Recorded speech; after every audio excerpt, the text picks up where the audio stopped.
Well, hello, everybody. My name is Peter Wehrwein, and I am managing editor of Managed Healthcare Executive.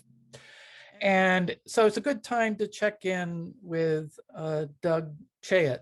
He is a longtime member of the Managed Healthcare Executive Editorial Advisory Board, maybe two decades worth of experience. He's kind of seen it all in this sector of the healthcare world we're in. Spent a fair amount of time at Independence Blue Cross, and now he's president of Value Evolutions. It's a consultancy that consults with payers of various sorts and third-party administrators on value-based care. So thanks for the time this morning. Peter, good to see you. Yeah. So on the commercial side, when you talk about providers, are these arrangements between the payer and the provider, are these happening at the health system level? So we mentioned that you worked in you were in Philadelphia, and you worked for Independence Blue Cross. So hypothetically, or maybe you've talked to Independence Blue Cross. Is Independence Blue Cross coming up with a value-based contract for the whole Penn system,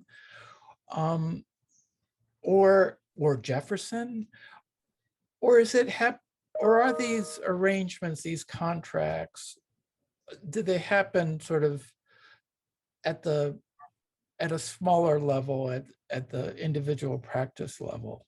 Just wondering what. Yeah.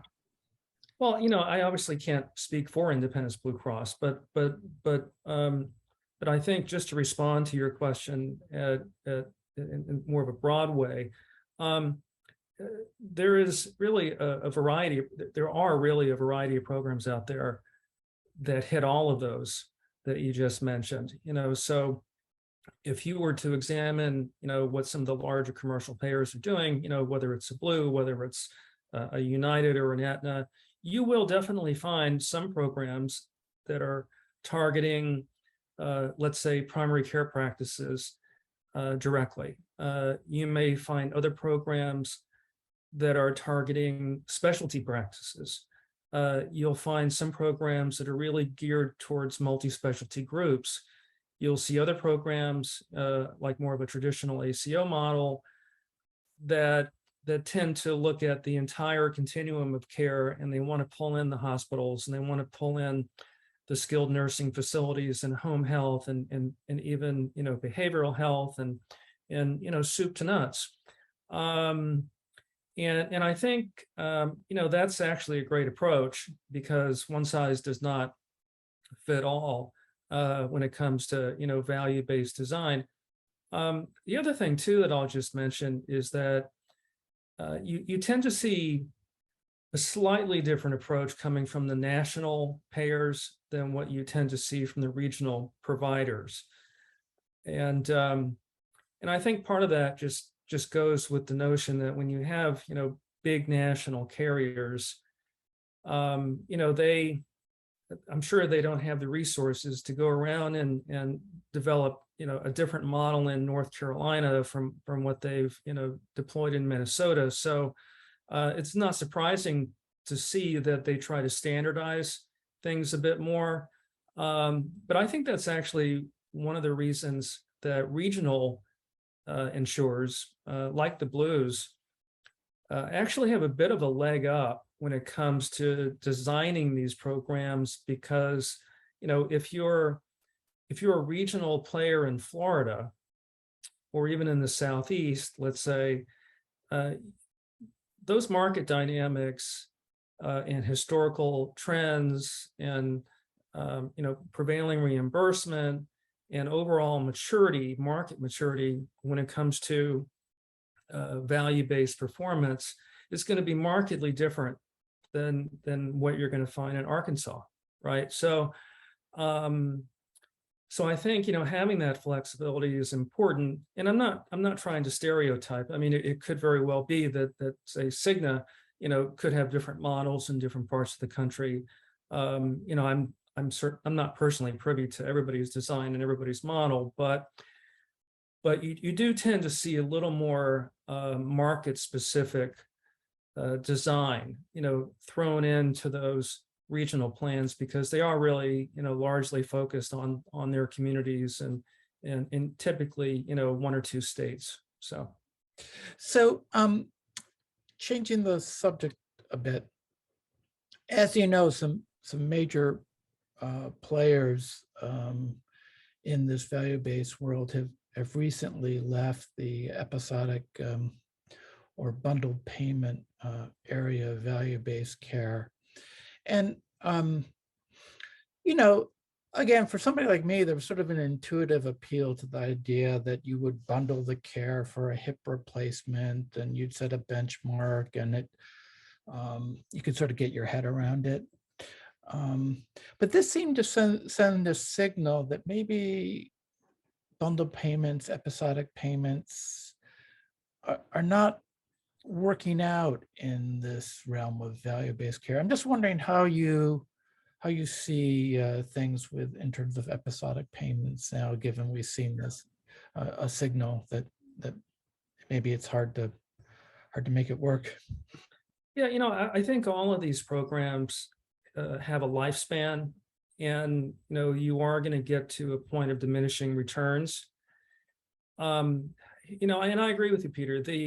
The concept around bundles or episodes of care makes sense, and that this has been a popular model for probably a decade now, and I think the thing that makes it work, or the thing that has made it work, is that it gave an incentive to whoever the conveners were to not just look at their piece, but if it's a hospital and a doctor, look at the facility piece, look at the professional piece, look at those quality indicators that can help you determine whether or not it was successful, things like readmission rates, complication rates, that type of thing. And let's improve on it, and let's do it because we need to work together, because now we're going to get paid in this sort of global fashion, and our success really relies on us being able to figure this out.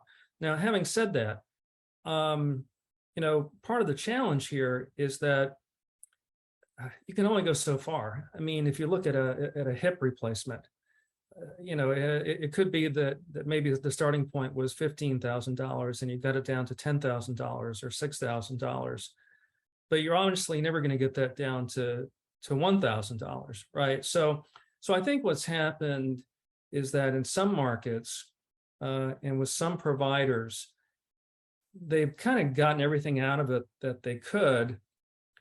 And CMS has not really structured the program, BPCI or BPCI Advanced. It's not really structured in a way that if you continue to be a high performer, you still get bonus money.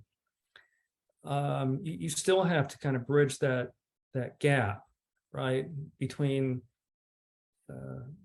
what you were doing and what you hope to do tomorrow. And from a pure monetary standpoint, it has to be worthwhile, because there is a cost of administering and managing these kinds of relationships. So I think that's probably what you're seeing as some organizations begin to exit the bundles. The other thing that you're seeing is organizations who are not completely exiting, but if you're a health system, let's say, and you've invested time and resources in the whole bundled concept, maybe what you're doing now is focusing on 5 new episodes, different disease states, different types of procedures than what you were focusing on before, because those could be a little more lucrative, let's say, or there's still a lot more opportunity there. So you also see that as sort of an interim step, and it makes sense. But honestly, you see the same thing even with global capitation. If you look at Atlanta, or if you look at Houston, or if you look at St. Louis, there are some high-performing provider groups in those markets who have had a really successful run, and they've been able to bring down total cost of care and increase quality significantly. But then again, there are markets, let's say on the West Coast, where that low-hanging fruit was gobbled up 15 years ago. And so they have diminishing returns also, and have had, diminishing returns for some time, Southern California in particular.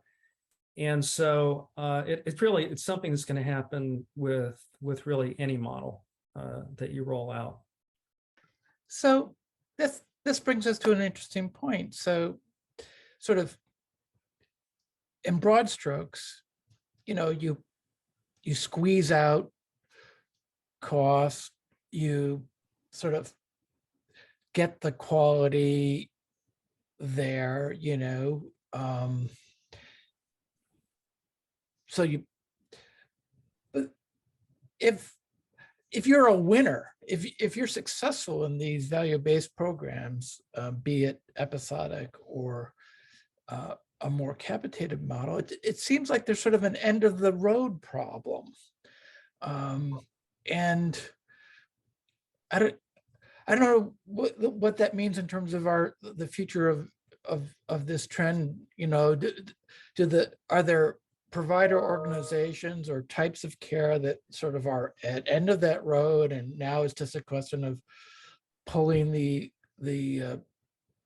organizations or the types of care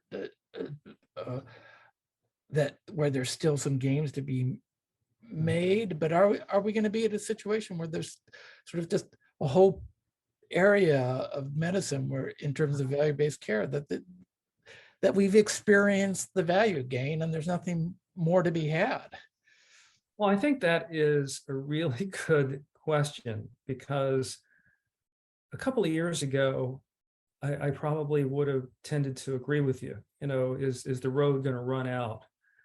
But that really isn't the case today, because two things in particular have emerged, which have really been game changers, which leads me to believe that we're nowhere close to the end of the road. One of those things is the emergence of what I would call niche solutions in the value-based realm.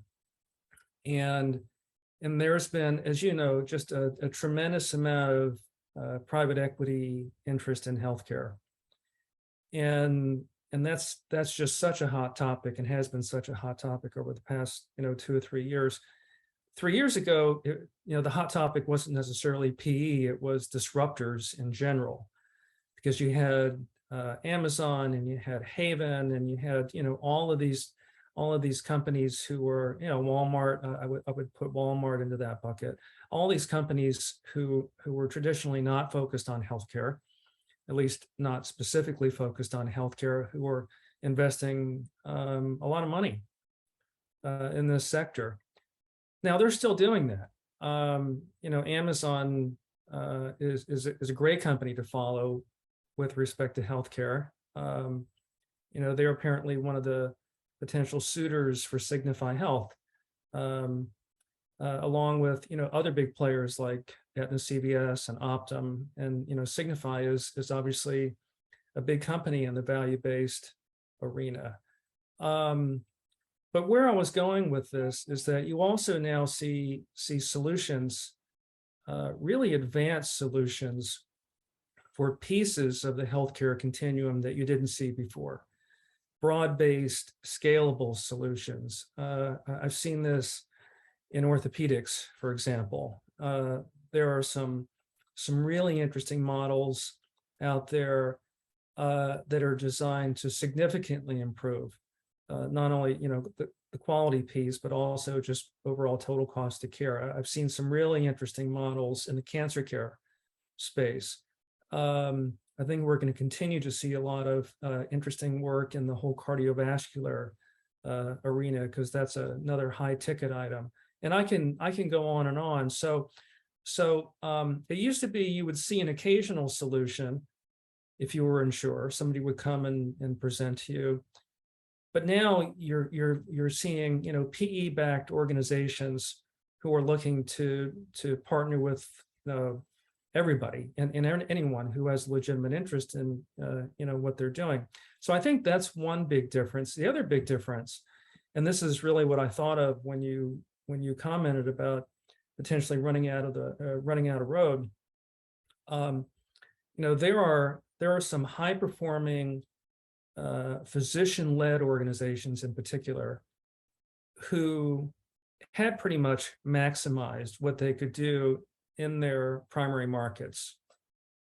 Now what's happening is that those organizations are being approached by PE and other significant funding sources to say, look, I want you to take your model and I want you to do what you did in Florida in Michigan, or I'd like you to do whatever you did in Texas, bring it to Albuquerque, and we're gonna fund this. And I can think right at the top of my head of two companies, two organizations. These are physician-led IPAs that have secured in excess of $500 million each to fuel their growth.